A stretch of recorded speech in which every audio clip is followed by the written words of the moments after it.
Assalamualaikum dan salam sejahtera. Nama saya Tasmim.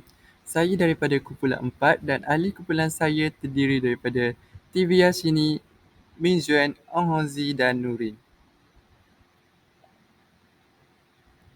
Baiklah, hari ini saya dan ahli kumpulan saya akan berjawab soalan berkenaan dengan dalam kumpulan anda, pilih satu isu dalam pendidikan dan bincangkan bagaimana teori perkembangan kognitif dan bahasa dapat membantu guru dalam memahami isu dan membantu guru dalam menyediakan PDP. Jadi, saya dan ahli kumpulan saya telah membuat keputusan untuk memilih isu iaitu isu masalah penglihatan. Masalah penglihatan. Orang kurang upaya atau OKU merujuk kepada individu yang mempunyai ketidakupayaan fizikal atau mental yang jangka panjang atau pendek dan tidak mempunyai hak yang saksama di dalam bidang kesihatan, pendidikan dan peluang pekerjaan menurut World Health Organization 2011. Walaupun orang kurang upaya dianggap sebagai golongan minoriti dalam masyarakat, hak-hak mereka adalah sama nilainya dengan kelompok lain dalam masyarakat. Hak OKU tidak boleh diketepikan, terutamanya dalam aspek pendidikan. Pelajar kurang upaya juga turut mempunyai hak untuk mendapatkan akses kepada persekitaran yang kondusif dan selesa untuk mereka menuntut ilmu. Seterusnya, istilah bagi orang kurang upaya penglihatan ialah OKUP, di mana orang kurang upaya penglihatan adalah individu yang tidak dapat melihat atau mengalami penglihatan yang terhad sama ada di sebelah atau di kedua-dua belah mata walaupun dengan menggunakan alat bantu penglihatan seperti cermin mata atau kanta sentuh. OKU penglihatan yang dimaksudkan boleh dibahagikan kepada kedua kategori, iaitu buta dan separa buta. Terdapat beberapa isu-isu pelajar kurang upaya penglibatan yang telah kami bincangkan. Antaranya ialah tiada keyakinan diri, masalah kewangan dan terakhir pula stigma masyarakat. Yang pertama, tiada keyakinan diri. Isu keyakinan diri dalam kalangan pelajar kurang upaya berlaku apabila mereka merasakan bahawa mereka tidak diperlukan dan hanya menjadi beban kepada masyarakat sekeliling. Mereka mengalami perasaan rendah diri dan tidak yakin untuk berhadapan dengan orang ramai. Seterusnya, ada dalam kalangan pelajar kurang upaya merasakan bahawa mereka tidak mempunyai kekuatan untuk menjalani kehidupan sebagai pelajar dan berjauhan dengan keluarga. Hal ini berlaku apabila mereka merasakan bahawa mereka tidak akan diterima oleh pelajar lain kerana kekurangan diri mereka. Seterusnya, masalah yang kedua ialah masalah kewangan. Walaupun mereka menerima bantuan kewangan daripada KPN, majoriti responden yang ditemubual masyarakat menyatakan isu kewangan sering menjadi permasalahan mereka.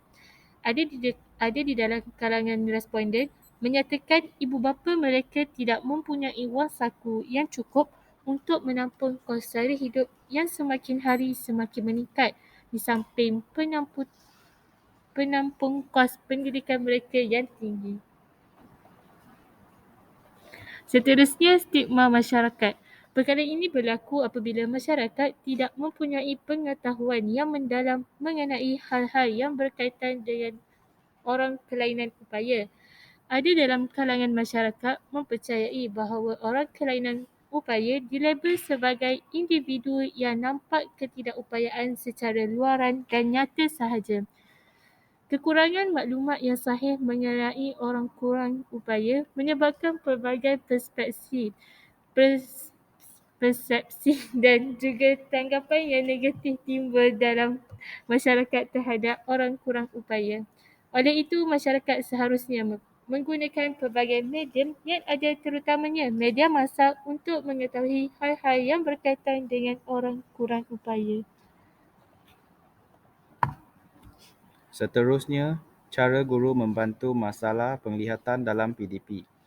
Antara cara yang boleh dilakukan oleh guru untuk membantu murid yang menghadapi masalah penglihatan adalah menggunakan bahasa yang lebih mudah difahami dan memberikan penjelasan yang lebih mendalam kepada murid-murid. Murid-murid yang mengalami masalah penglihatan hanya dapat mempelajari ilmu pengetahuan baharu melalui pendengaran dan sentuhan.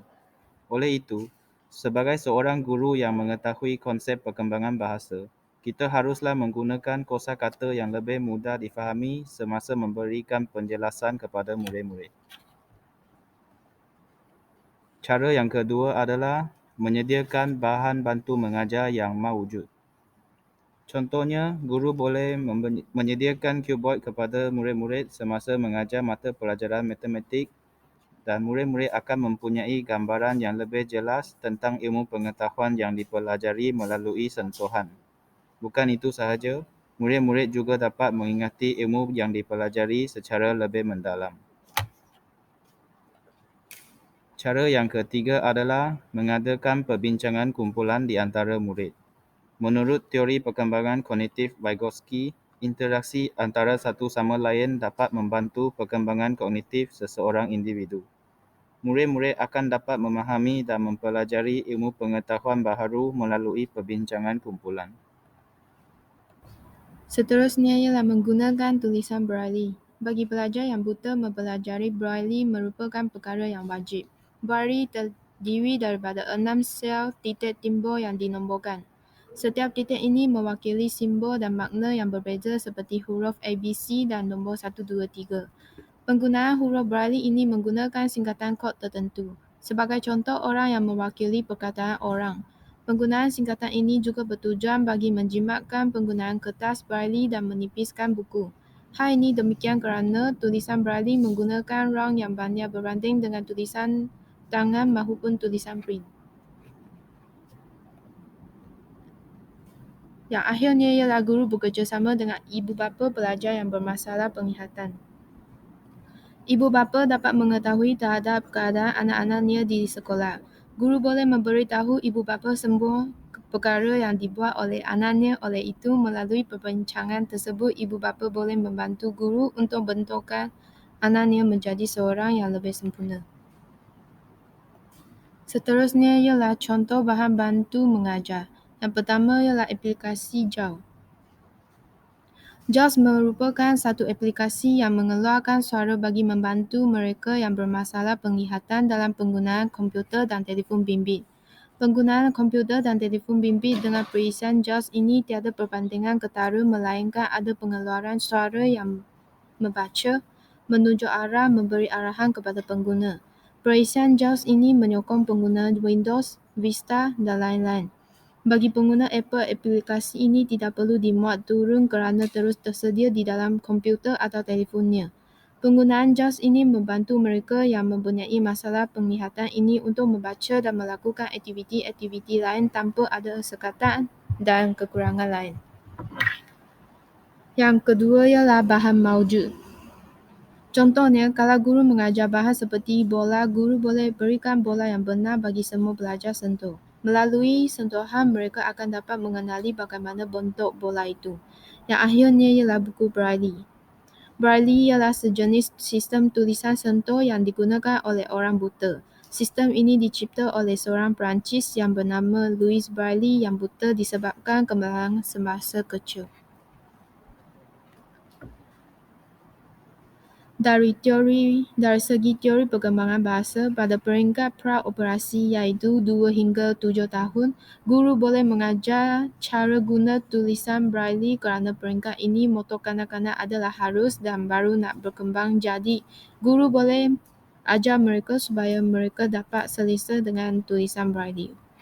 Sekian, terima kasih.